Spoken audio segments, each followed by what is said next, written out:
And we are live. You can check us out on Twitch, Facebook, Rumble, and YouTube. Don't forget to like and subscribe. And we'll be right back with you, Howlers. We'll be right back.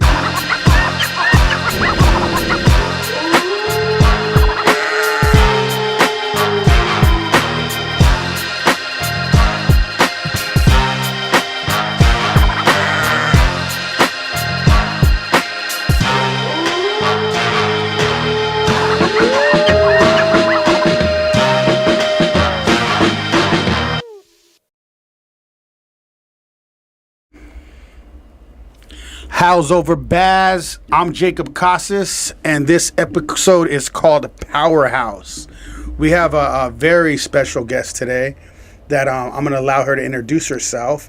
First, I want to thank the audience we just hit 23,000 subs on YouTube, and I appreciate that. Again, we are monetized, so I appreciate everybody watching. We are over 300,000 views now, so I appreciate everybody watching us. But we have a real special guest today. I'm really excited to bring her on. I've been excited for a few weeks since I've heard about you. But I'm going to allow you to introduce yourself and let our audience know who you are and what you do. Awesome. Thank you so much for having me. I'm just so excited. So my name is Tiffany Parra. I am from here, sunny Southern California, all my life. I am the healthy lifestyle creator. I am editor-in-chief of Phoenix Fitness Fanatics magazine, elevating your mind, body, and spirit.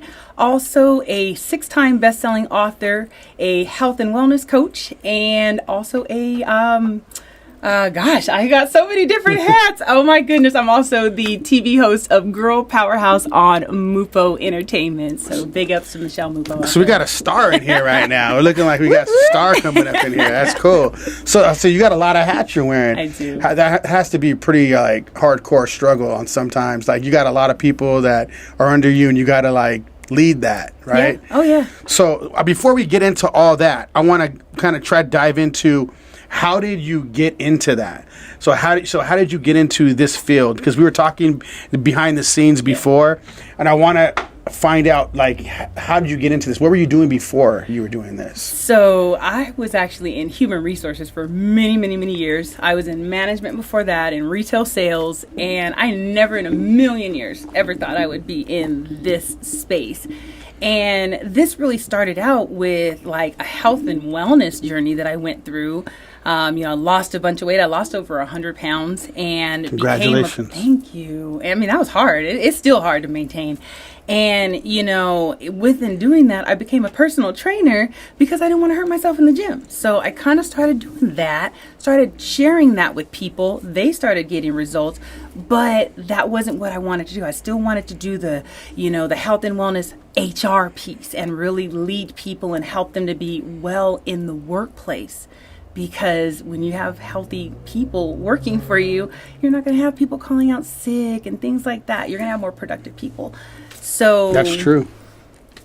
During COVID, I kind of was stuck up in that hamster wheel of life. I was that one that was really trying to teach people how to manage, but I wasn't managing my own life. Mm-hmm. I mean, I almost died twice because I was caught in the corporate craziness. So explain that. You almost died twice. Why don't you explain that to our audience? Sure. So back in 2008, I was commuting from Inland Empire to the Irvine area. Now, you already know that 91 freeway is already horrific. So I was driving one way, sometimes 2.5 hours, just sitting in traffic, get to work. Now I'm managing people. I'm working with the, C-suite people. That's stressful because you're working with, high-level executives. And my blood pressure was high. I didn't even know it. I was having headaches. My feet were getting numb when I'd sit at my desk. Some days I wouldn't even get up to use the restroom, and my body was completely starting to shut down. I went to a routine doctor's check. They did my blood work. My doctor was like, "You're going to die if you don't make some changes, girl." I'm like, what? Me? Nah, I'm not going to. Not me. I have my son. I've got the cool job. Not me. And no, I mean, it was right there in black and white. So you put so much into the job that you had that you stressed yourself out. Absolutely. So you were a very dedicated worker. Yeah. That's like number one that I caught right there. So, Yeah. because a lot of people will not put that into a job because a lot of people just don't really care. Especially nowadays, I feel like the workforce has changed so much. It's so hard to find good help, right? Yeah. But you were putting a lot into what you do. Why is it? Are you just that kind of person? I am. I put everything into what I do. And I mean, this comes from being a kid. You know, I was in sports, things like that. I always wanted to be, you know, I was a thrower in high school. I did shot put and discus. In doing shot put and discus, I had to be that league champ. I had to, you know, go to CIF, things like that. My father taught me to just want to be the best at the things that I did. So in a job, I wanted to be the best in wherever it was. If I was the receptionist, I was going to be the best doggone receptionist I was. In HR, best doggone HR person that I can be, even if it took me working 14 hours a day to get the job done, you know? And did that reciprocate like your lifestyle? Did they pay well and all that? You know what? I was getting paid very well, you know, when I was working in this particular HR position, and that was great. I mean, but when you're able to have that money in your pocket, but you can't enjoy it because, I mean, I was sitting in traffic, and then when I'd get home, I'm doing the mom thing and juggling that piece, and then I'm crashing out. So what did happened when they told you that you can die from this? Where did you go in your mind? I mean, first, I think I was like, wait, how the hell did I, like, no. It was like denial for me. Like, this is not happening. But again, it was in black and white, and I'm looking at my A1C numbers. A1C's in the 9s. You know, I'm looking at my blood pressure, and they had me keeping track of my blood pressure for a while, and I would wake up in the morning. So this is resting. My blood pressure would be like 155/100. That's pounding in your chest in your sleep. So are you like a person that's like a problem solver in her sleep? So you were like sleeping and the gears are turning. You're still trying to solve issues from work in your sleep. Yeah. And that is causing your high blood pressure as you sleep. Right. Do you sweat when you sleep sometimes? You know, I used to. See, that's the thing. Yeah, back then you sweated, right? Yeah, right. Yeah, I mean, that's an entrepreneurship mind. That's a lot of that has to do with me with what I'm talking about because I had to go through that a lot. Yeah. I don't know if my blood pressure ever went to that. I have no idea because I never went to doctors for it. But I know that I was stressed out when I was working. Well, actually, when I started my business, mostly. Yeah. You know, but that's wild. Yeah, and that was just in corporate. So you can imagine now. I quit this job because I'm like, okay. So you quit then because of that situation? Well, it took me a minute to quit. So it took me about 3 years to lose all the weight that I lost. I lost 118.7 pounds. And I stayed in that job for a while. Actually, it was some years because I left there in like 2011. Okay. So, I left there longer than that. I stayed there for almost 10 years. Oh, wow. Yeah. It was, I mean, I stayed there a long time and then had to shift it. And when I shifted, I was already shifting in the job. I was already saying, you have to come first. You have to do these things. So I started getting up out from my desk. Like I said, I'm sitting behind a desk all these hours. And someone said, get up, walk. Just move. Someone said movement is medicine, and that is my motto forever. Movement is medicine. Because I started walking a mile a day, and then that mile turned into 2 miles. Then that 2 miles turned into 3 miles. Then someone said, why don't you sign up for 5Ks? There's so many fun 5Ks out there and stuff. I'm like, that's 5 miles, man. They're like, no, that's 3.1 miles, girl. I'm like, really? Well, I'm already doing 3. Yeah. So sign up for them. So I started looking into it. I'm like, bubble runs, color runs, mud runs. What? Like, this is fantastic. This is something I can like do with my kid. Yeah. So I start just doing things with the kid and, and the weight is starting to come off and I'm starting to feel good. I'm starting to feel good about myself. I was in a toxic relationship when I got that bad news. And when I lost that first 30, 40 pounds or so, I started getting that confidence. that bad relationship went away. They walked out. So that's what ended up happening a lot of the times it was a toxic relationship. We talk about relationships a lot in this podcast as well. So being a toxic relationship, that just adds to the stress that happens at work. It's just one big huge thing, right? Yeah. So he left because he saw confidence in you. Like, what was the situation with that? You know what? I think it was because when I did get that confidence, I started talking trash. I'm just gonna be real, you know. And it was more of like that. You're like dudes are looking. Like, you know, yeah, it's like you don't deserve me. You better get it straight. You know what I mean? You know, yeah. And it sucks, but he was a cheater anyway. So I started finding out things because I started looking because I wanted to know. I was like, you know what, I deserve better. If there's something going on, I deserve to know, and I deserve better. So I started looking into things. And I was like, okay, you know what? I see you. But so I want to ask you then, like, we're going to get into the relationship part. It's just a minute, because this is all this to me has to do with an entrepreneur mindset. So an entrepreneurship mindset, they need to have an entrepreneurship mindset in relationships, in business, and everything. It has to be one full thing. And that's what I want to ask too. But before I get into that, I wanted to ask. I was explaining to you a little bit at the beginning. We ask a lot of questions about entrepreneurship, the main thing is what is every entrepreneur has to base their full foundation on something, and that kind of like brings out everything else. So whether it be, I don't even want. I feel like I know what yours is, and I haven't even spoken to you about this yet. But I want to ask, what do you build your whole foundation of as an entrepreneur? Honestly, God. I mean, I have such a huge faith that, you know, it doesn't matter what happens, what's thrown your way. You have the power to handle it, take care of it. You have the answers. All you got to do is just be quiet. And a lot of us, like I said, I got caught in the hamster wheel of life. We stop listening. Yeah. When you settle down and start listening, and it may be God, Buddha, Allah, whatever that is to you. You know, for me, it's God.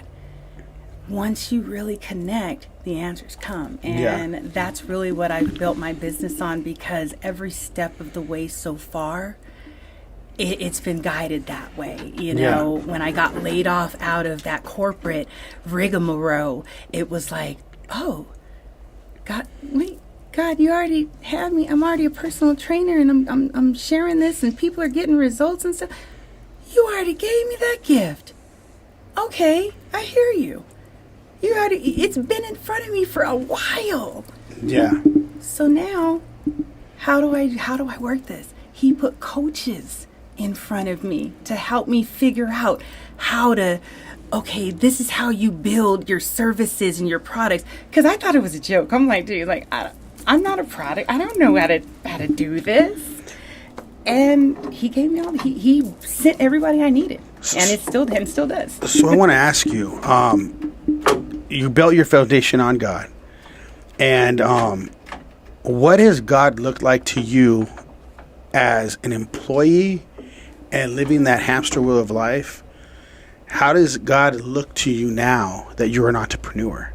That you have a whole, because I know my mindset has changed completely, even the way I look at God now.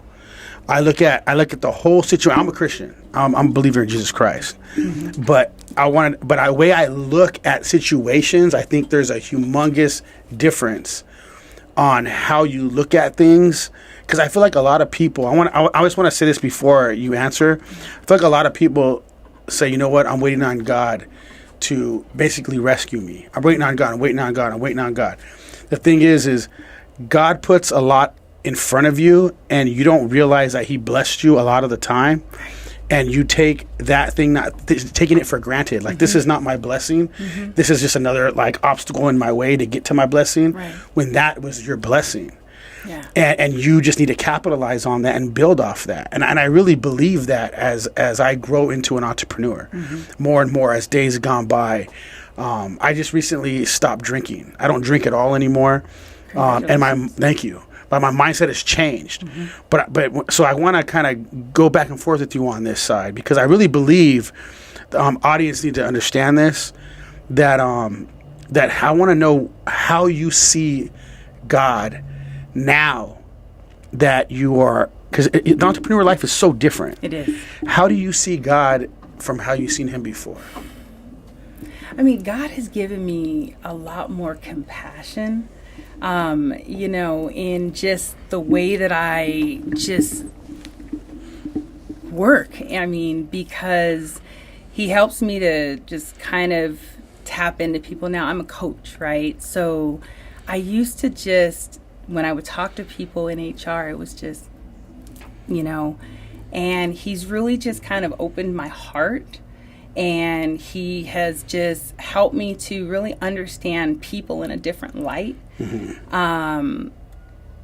I don't know. I mean, he just changes me every day. It just, man, I mean, I'm almost about to cry because, I've manifested, or he has brought into it. I can't even say I've manifested it. I've asked, and it's like asking you shall receive a perfect partner.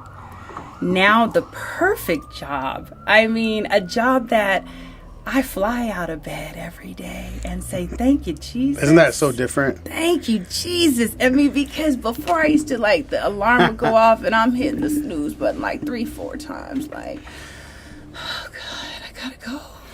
You know what's weird is Mondays come. A lot of people hate Mondays, right? Oh, gosh, I love Mondays. So do I. Right. That's entrepreneur mind, though. I can't wait for Monday to come because I got stuff to do. Yes. I need to get things done, and I know that I'm building towards something. Right.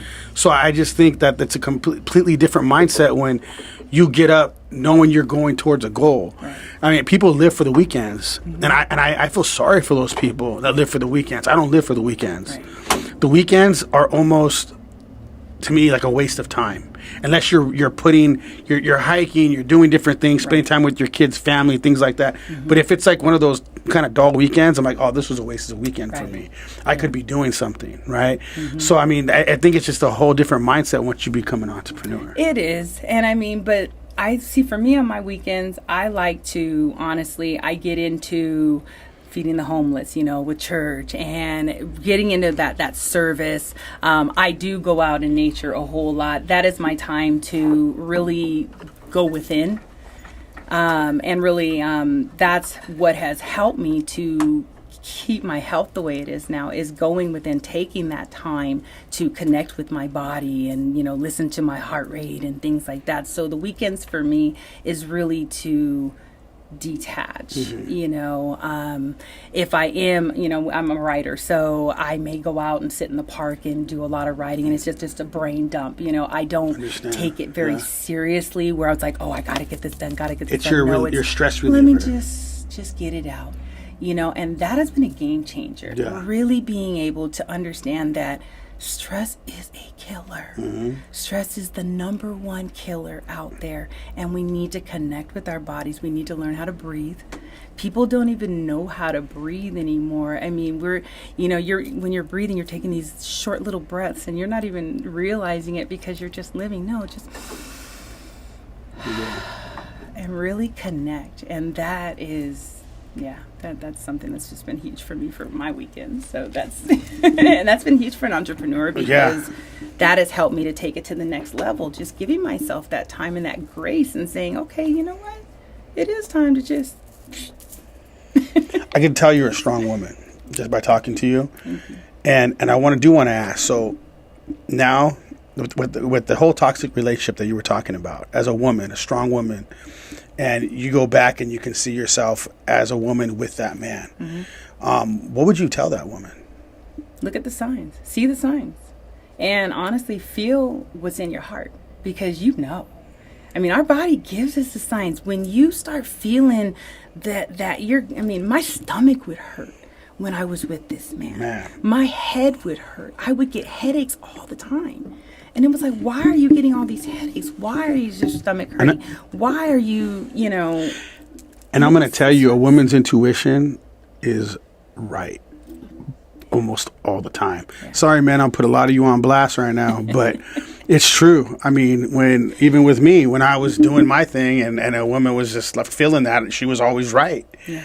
So, I mean, it is what it is. I look at relationships differently now. Mm-hmm. I was married 14 years. I'm divorced now. But I look at everything I've done, everything I did. I want to make sure that I do everything right with every aspect of my life now, not just entrepreneurship with my kids, with anything I do. And I think a lot of people need to realize that as an entrepreneur and a woman that's been through a toxic relationship, that's been hurt and damaged by that. How are you now in your relationship? What do you look for in a partner now? Oh my goodness. See, I love this part. I love talking about my husband now, because my husband, I wrote it down just plain what I wanted, and I really connected with myself, and I found that unconditional love for myself. I had a coach that had me walking back and forth in front of the mirror, all in the raw. Talk to yourself. Hey, sexy, how you doing? And it was awkward. But as I started doing it and as I started feeling it, it was like, hey, hell yeah, all right. You're getting a lot of men happy on watching this right now. They're loving that. But I found that confidence. And when I met my husband, I had said, you know what? I had told myself I was never going to do the online dating thing again because the toxic came from online. And I had a, you guys are going to laugh at this, but I had an account on datehookup.com. Now, I was not looking for a husband on datehookup.com. I was looking for a hookup because I was like, you know what? Keeping it real. I love that. Cheating on me and stuff. I'm going to go and do this and that. I'm going to go be this, that. And this man hits me up. I had just put a good profile picture up, as I thought. And he says, you should take your profile picture down. What? What do you mean? My profile picture is hot. You might want to take your profile picture down, Miss Tiffany Williams from Ontario, California, who works at the GDR Group in Irvine with your name tag on.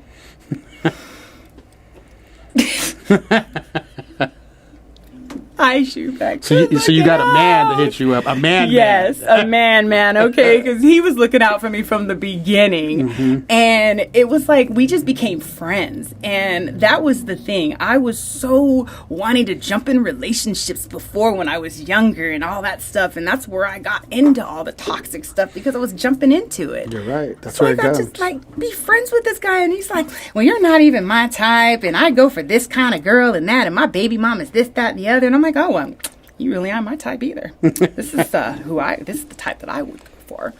So, okay. And when we met, it was just like, wow. I mean, now we are from two opposite ends of the spectrum. I am, daughter of a cop, granddaughter of a preacher, and here comes Mr. Gangster in his El Camino lifted, and I'm like, but you guys like that little thug right and there. And you know what? Hey, I'm just gonna say, okay, that thug.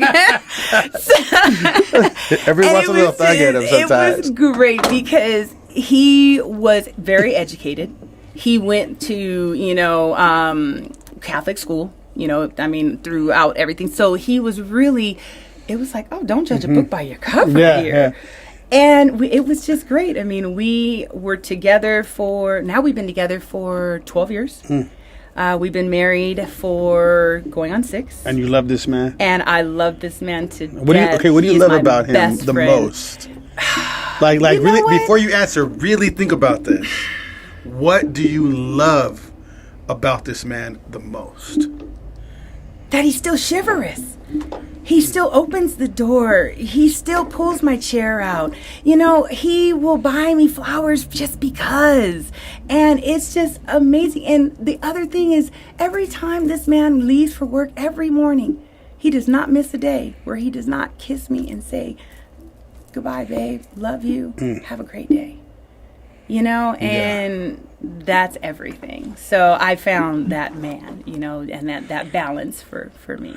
So when you think about entrepreneurship, leader, any type of leader in anything, I mean, any field you're in, if you look at their full foundation of God, I mean, they have to have a strong foundation. The next always comes down to the spouse, or the person behind them, right? Yes. Because that person can destroy you. Absolutely. Absolutely. Completely destroy you. Everything, you can have everything going on. God, with what's going on with your business. But that one spouse can destroy you inside out. Yeah. Yeah. So you have, your foundation is God, and you have a good man right now. He is my biggest cheerleader. So this man will be in a conference room. He will be the proofreader of a chapter I'm writing. I mean, he just shows up whenever he needs to, you know? And even when I don't want him to, he shows up, and it's because I need him to. That's awesome, actually. Yeah. I like that. Yeah. So I want to get into you more now as an entrepreneur. So when you first took your first step out to be an entrepreneur, let's just do this. What was people telling you?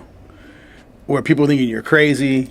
Were people thinking this ain't gonna work? Yes. Okay, like explain that, and then I want to know what was your mindset? What were you thinking? Were these people getting to you? Things like that. Let's go into that. You know what? I mean, because I got pushed out into it, you know, I was kind of dabbling in it. It was my side hustle, just kind of doing the coaching and stuff like that. And when I got laid off, it was a gut punch, you know, and I just, you know, I started going into different areas of like different mastermind groups and stuff like that. And people were like, well, what are you doing? Like, why are you going into those groups? Why are you going into that? And what are you doing? It's like, why are you asking those questions? Why you're at the bar drinking? Okay, like, let me just do my thing, please, because you guys don't know what I'm going through emotionally right now, because this has been my life. This has been my career. So they're just haters. I'm trying to figure this out, but everyone, no, you'll find another HR job. Just go back. I'm like, do y'all know that HR almost killed me? Like, seriously, being caught up in the hamster wheel of life, HR almost killed me a couple of times. So I really don't want to go back into HR.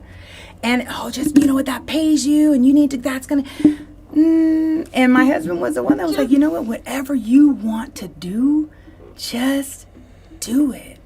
You know, just do it. And I was in an entrepreneur mastermind, and I met a woman named Marisa Blodorn. She's the editor-in-chief of Own It magazine. And we all had to go around the room, and we had to introduce ourselves, say what we did, a little bit about ourselves. And I did, and then she did this workshop with us on leadership. And I hung on every word of this woman. I'm just like, wow, it's just magnificent. You know, I'm just learning so much.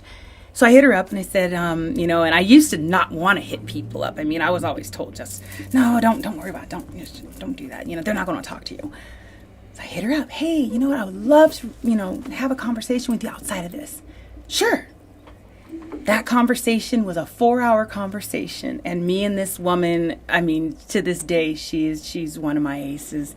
And she said, I want you to come and write what you did to lose all this weight and to learn to balance your mind, your body, your spirit, all the stuff that you talk about. Like, how did you do it, Tiff? Come and talk, be in my magazine and talk about it, and I'll help you to build your business. Really? Oh, okay. Let's do this. And it was, you know, it was a small investment. It was nothing. It was under $100, like under $200, something like that. I'm like, to help build my business? Sure. So I started working with her. And so she believed in you. She believed in me. Did she tell you why she believed in you? You know what? She just told me that she saw something in me. She's like, I see something in you. You're a leader, and I want you to share your story. Mm-hmm. Okay, I can do that. So I start sharing my story in Own It magazine. I start writing articles, sharing some of the products that were helping me to lose weight and, you know, get my mind right and all that stuff, sharing books that I was reading and stuff. And as I'm sharing, you know, I'm talking to all these other coaches and people in different groups that I'm meeting, and they are coming over to Own It. They are being, you know, contributing writers. And we have a conversation, Marisa and I, and she says, you know, I love you. I'm like, oh gosh. What's coming, you know? She said, why don't you do your own magazine? Hell no, I'm not going to do my own magazine. That is too much work. I'm watching you over there work yourself to death, and I am not going to work myself to death ever again. And she says, no, I'll teach you. And when you meet, you know, women, I mean, we can be catty, you know, and we can be where we don't want to share things and stuff like that. And we need to be more open with each other. And she was very open. And she took me under her wing, and she made me the editor-in-chief that I am today. We've been now with Phoenix Fitness Fanatics magazine since 2021. We have 2,500 subscribers. I mean, it's just amazing. We now have a podcast that goes with the magazine. And she just gave me that chance. I mean, I remember the first time doing a podcast, by myself. I'm doing her StreamYard with her, right? And she's doing all the background stuff. And we had done maybe 4 or 5 shows together. And I got confident with her. When she hits me up, she says, "Hey Tiff, I'm not available today." "What? You got this." "No, I don't." "Yes, you do." And she put me out there. And at that point, I never turned back. I love it. I love going live. I love watching that countdown when we're ready to go live. I love just interviewing people and sharing their stories. And it's just been an amazing journey. It really has. Wow. Yeah, that's so interesting, actually. So it's like you just kind of just got in there, but like, I mean, obviously nothing's by coincidence. I believe things are by divine appointment, but that sounds like a journey. You know what I mean? Yeah. To go from one thing to another and just go full circle, because a lot of people just don't believe that you can do it. They don't want to believe that. You have a lot of haters and a lot of people that just are naysayers and things like that, and you still decided to go ahead and take that step. Yeah. How do you feel about after taking that step now? I mean, how do you feel now? I feel great. I mean, because life is just completely different. I mean, we just broke ground in the Dominican Republic. We have a villa being built there. Writing books, having best-selling books. I mean, we have 2 best-selling books right now and a 3rd one on the way, and I am putting it out there that the 3rd one will be a bestseller as well. It's just amazing. I've got a women's group, and when I created the women's group, I reached out to a handful of women in my community because that gut punch hurt. And I said, why don't we just meet every Tuesday? We'll celebrate our wins, talk through any challenges that we're having, personal and professional, and then we'll have like a thought-provoking question. How's that sound, ladies? And we started doing this, and we meet religiously. Well, hey, today, sorry, ladies, whoever might be watching, this is where I am. But we just meet, we love on each other, and there's a safe space to go where you can share whatever you need to and not have to worry about any judgment. And it's just a beautiful thing. I mean, and now having almost 500 women in the group, we write books, we have conferences, we're going on a Cancun retreat in May. It's been an amazing journey. Wow. It keeps getting better. It sounds awesome, actually, though. So you're in charge of a lot of women. Yeah. How many women are you in charge of? I wouldn't say I'm in charge of them because you know what? They were all in charge of each other. Yeah, okay. But there's 482 in the group now worldwide. Not everybody shows up, but they're all listening. Yeah. It is a private group that you can join if you go to the girlpowerhousenetwork.com. And, we're just there just to support. I mean, if there's a woman that is looking to go from that crazy, rigmarole of corporate and you're looking to jump into entrepreneurship, we're here ready to support. I mean, we're ready to support in wherever we can. We've got a woman right now that has an 8-year-old grandson that has cancer. He's got a rare form of cancer. And we've been raising money to, help with that. I mean, that's just the kind of group we are. I mean, if someone needs help in any way, we're going to try to help. Yeah, I'm sorry to hear that. Thank you. I do want to get into your books. Sure, so why don't we get into the first one that you did?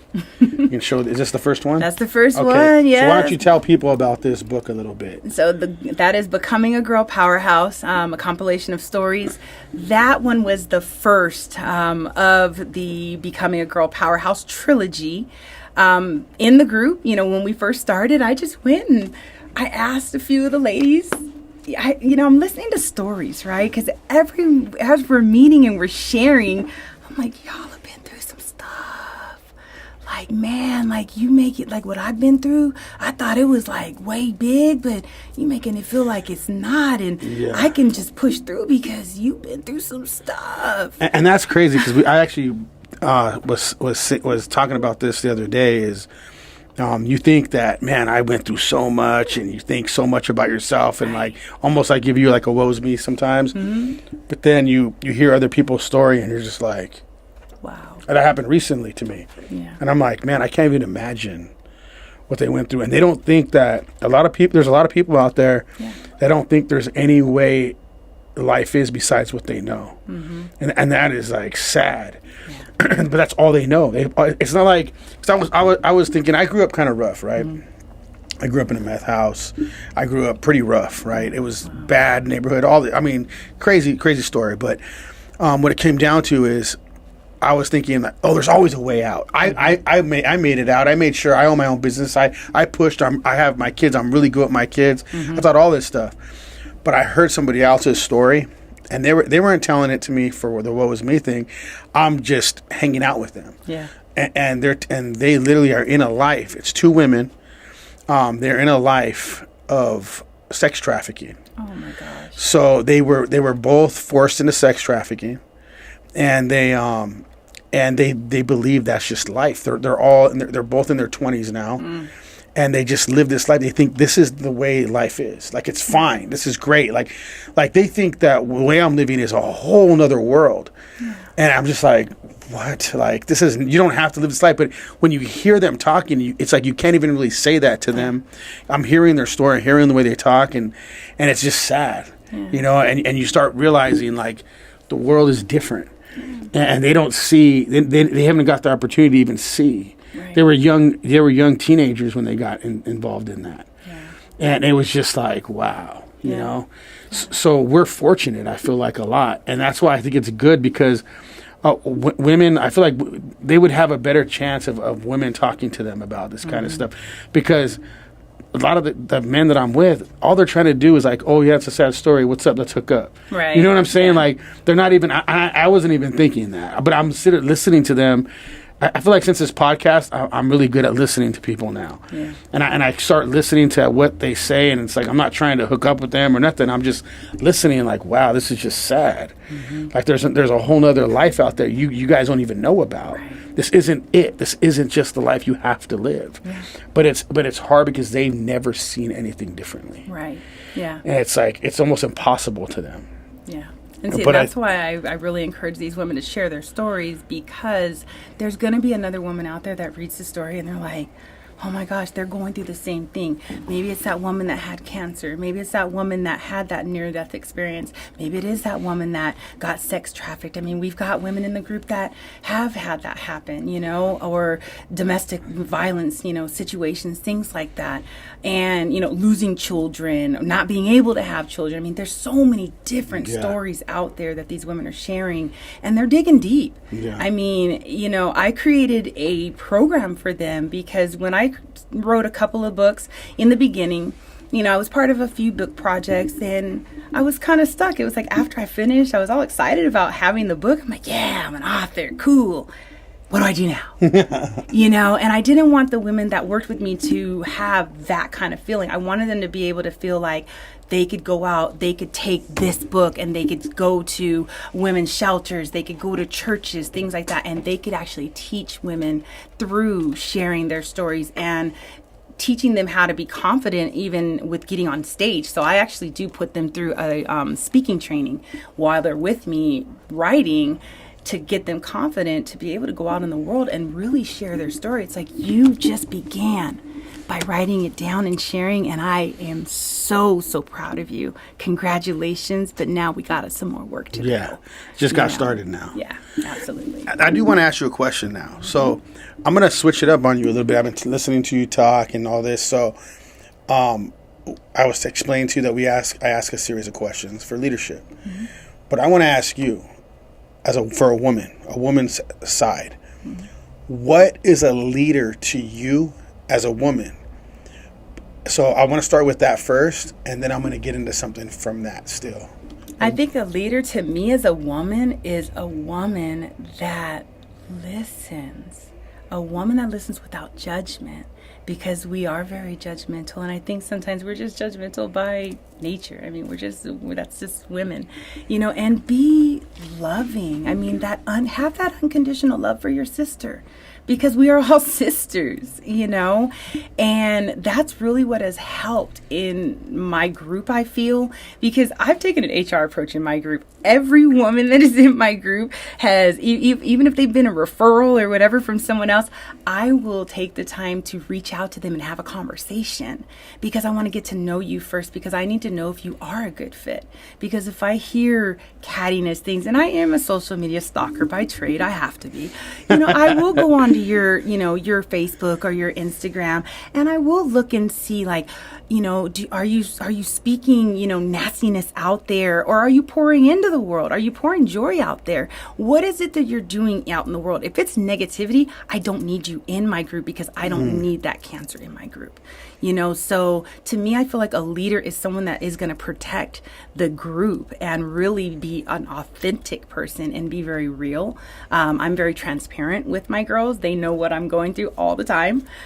We cry, we laugh, we want to throw blows for each other sometimes. And that really is a true leader, I feel, is being able to just stand, with your people, whether it be my girls or whether it be, in a job. I would stand with my people, anything justly, if it was something unjustly, I'm not going to stand with you. I'm sorry. But if it's something that, that is worthy to stand for, I'm going to. Well, I don't want people to not realize what she just said. Like, she literally said, listen, like that is I feel, I would never just attack women right here. Men have their faults, women have their faults. I do believe that is a trait. They don't want to listen. They want to say something before they listen, and that's a good thing to tell. Not just, even men. Some men don't listen either, But I believe that's a good thing to say. That is listen, like, hear people. I wasn't a listener. Me either. At all before. This podcast helped me become something before helped me become more, but this podcast actually even helped me more. Yeah. But I believe that. It's a really good one. I've never got that answer before, but you said that was the first time I got that answer. And that was gonna be my question to you. So, like, what do you think the difference is between a man becoming, well, you don't have to get to the men part, but like a man and a woman, like, what does it take for a woman to lead like a business that even men work for? What does it take for a woman, like for even men to say, I'm going to follow this woman? What does that take? What do you see from that as a woman leader?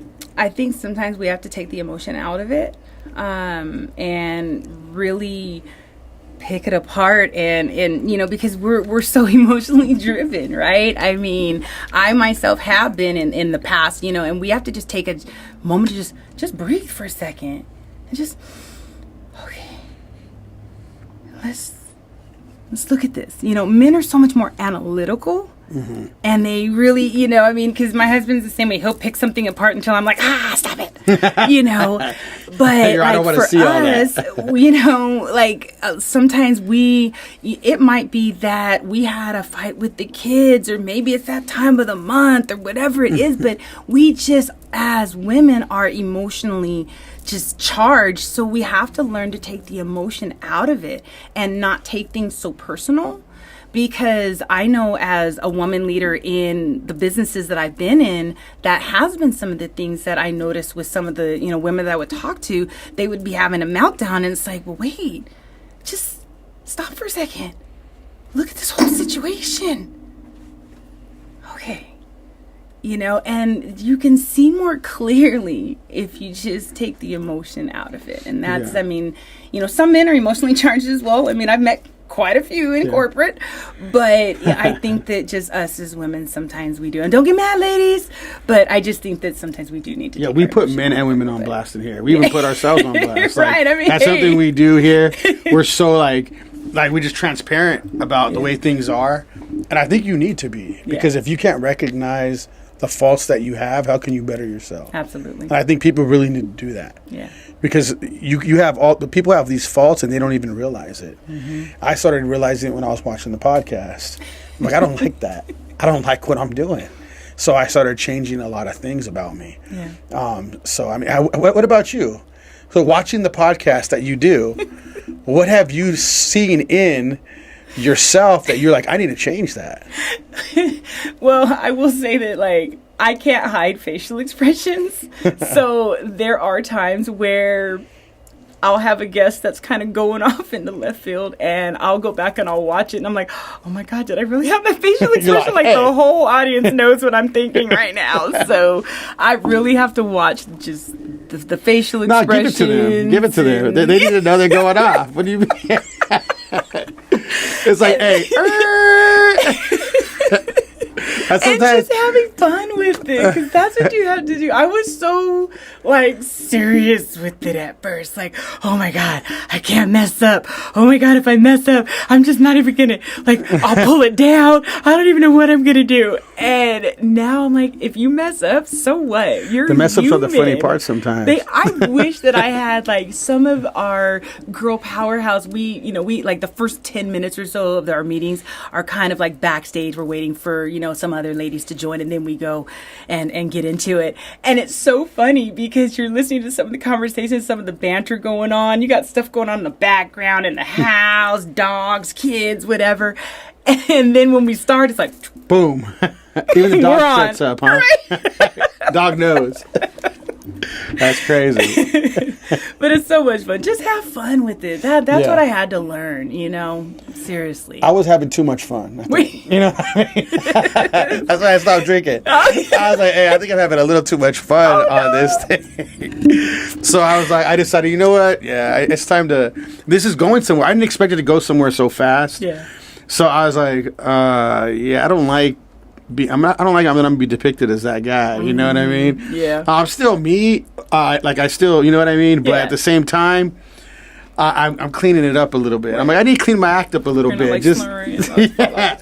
I was like, and then we have a panel of like 6 to like 10 women sometimes in here of dating and relationships. Yeah.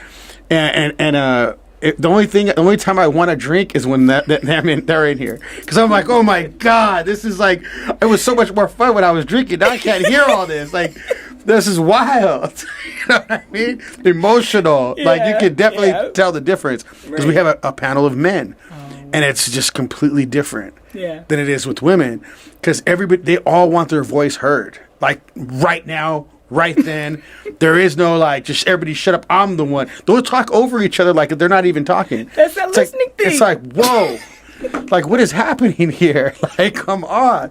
But I think that's like the nature of a lot of women, especially in 2024. I think the newer generation has a lot to learn. Because it's going to be a sad, when they hit their 40s, there's going to be a lot of single 40-year-old women at the bar. Because I would be like, hey, there's a problem in here. Because these girls, they think they're it. They know they're running the show, and they are until they hit about 40 years old, and then they're like, dudes are like, hey, you're not that cute no more, and I'm not going to take your stuff anymore. You know what I mean? You should hear these girls. You got to watch some of this. I feel like you need to come on one of those shows. Hey, I'm there. Because just to be like, show this is what a woman is. You guys are just little girls running the streets. Absolutely. I mean? Like, and see, it was different back then, in my day, but I was that girl running the streets a little bit too, so I can teach y'all a little something, okay? So just simmer down. It's just a lot different though too. What do you think about that as a woman? So obviously a lot of the times the dudes were the cheaters, right? They were the cheaters back in the day, right? Now the women are the cheaters. Now the women are running the show, and guys are crying all over the place. Yeah. And it's like, it's completely flipped. I literally listen to men cry about women all the time now. Yeah. And I'm like blown away. Like, I don't even understand that, right? But how do you think as a woman that's affected how women are now? What do you see when you see that? I mean, there's such a crazy shift right now, because yes, you do have like this new generation of men, young men. I mean, I have a 19-year-old, so I'm seeing this, and they're very emotional. You're now getting some of the emotionally charged men, and then you're getting these women that are acting like they really don't care. But yet they really do. It's like, come on, let's stop. Like, we are nurturers. We are made to care about things. So let's just like start being real women again. Let's start caring again, and stop stomping on these men, because there is a lot of men bashing right now. And I hear a lot of women saying, there's no good men, there's no good men. And yes, there are. Again, you just have to sit down, listen, get to know them. Stop being so superficial. Because when you look online, what are you seeing? You're seeing, the ladies are going for these men that are being all flashy with stuff and everything. I met my husband, and yes, you know what? It was really a hoopty, to tell you the truth, but it was a cool hoopty because it was a classic. That stuff did not matter to me, and I wound up with a just amazing partner. So I want to ask you a question. Whose fault do you think it is that that's the way society is going? Oh, God. This is a good one. I think people need to hear this. Whose fault? Men or women? Whose fault do you think it is? I think it's a joint thing. I think it's men. I really do. I mean, I think it's kind of a joint thing with the way things are going, because now you have to look at it as it's a parental thing as well. Oh, for sure. Okay. Number one. Yeah, that's number one. We have this group of parents that decided that they were going to raise their kids unlike how we were raised, per se, because I know punishment was a thing when I was growing up. Having respect for our parents and our elders was a thing when I was growing up. And, it now is something that is very limited in conversation with a lot of parents. So now you are looking at this just disruption in our children, both men and both girls and boys. And I feel like it's equally, you've got both parents. I wanted to say it was men. But I do, like, if you want to back that up, it's the parents. Yeah. Because the men are allowing this. Yeah. So if the men would stand up and be more of a man, that these girls wouldn't be able to do this to the men, right? Because, I'm single now, and it's not done to me, right? So it's like, how is this happening to you guys? Number one, right? But these men are weak because they weren't raised strong. Right. They weren't raised to be men. They're just spoiled usually, and they don't. And I feel like that's really what that is. Yeah. And the parents need to do a better job, because I've never seen anything like this before. Yeah. I mean, my dad's generation wasn't like this. Generation before wasn't like this. This is like the first, but this is the first with Instagram and social media. So the choices out there are just crazy. Yeah. And that influences everything. It does. It's influencing how they're showing up, all the fakeness out there now, and just everything. It really sucks. Because you can't even enjoy a meal with each other anymore without, or you're, like my son would be upstairs and we're having a conversation through text. I'm like, why don't you just come down the stairs and talk to me and we have a conversation? There's such a disconnect now. Yeah. And it really sucks. And then when you have to look at what we're watching. I sat and was watching some of these different Netflix things and stuff, and I'm like, this is just disgusting. Yeah. What it's teaching our children. They're brainwashing. I went to, I was traveling in other countries, and they look at us like we're a joke now. I'm just like, wow, the way they look at us is just terrible now. So, I really do believe what you're saying on that end. Yeah. It's not around me in my life, but I see it still, So, what would you tell the women right now? Okay, this is a good one. I feel like this is a good episode for you, like, to be on, because this is stuff we talk about all the time. We have a lot of different dating and relationship episodes and things like that. And you being a woman, a powerhouse woman, what would you tell women? How do you believe a woman should date or be as a woman in that dating and relationship field? How do you think that a lady should conduct themselves? Honestly, I would say first and foremost, before you date anyone, learn to date yourself and learn to become your perfect partner first. Boom. I love that. Once you do that and you figure out all the things that you like and all the things that make you tick, you're going to know what to what you want from that person as well, and what you can tell them, what you can put out there to them. Like, this is what I like. And this even goes into like the intimate side of things. When you date yourself intimately as well, because you need to learn how to touch yourself, feel yourself, all that kind of stuff. So damn, look, hey, you said we going there. So these men happy over here. That's going to teach you how to be able to, again, be your perfect, so then you can find that perfect partner.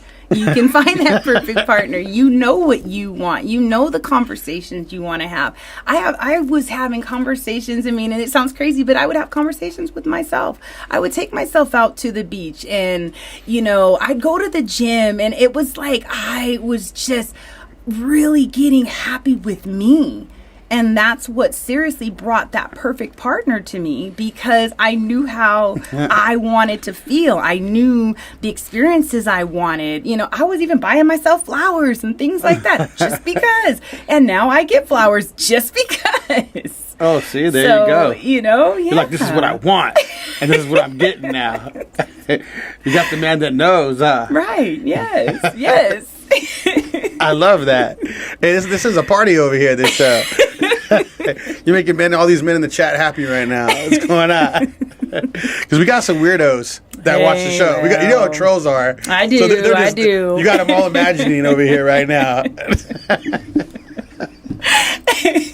They don't make me blush.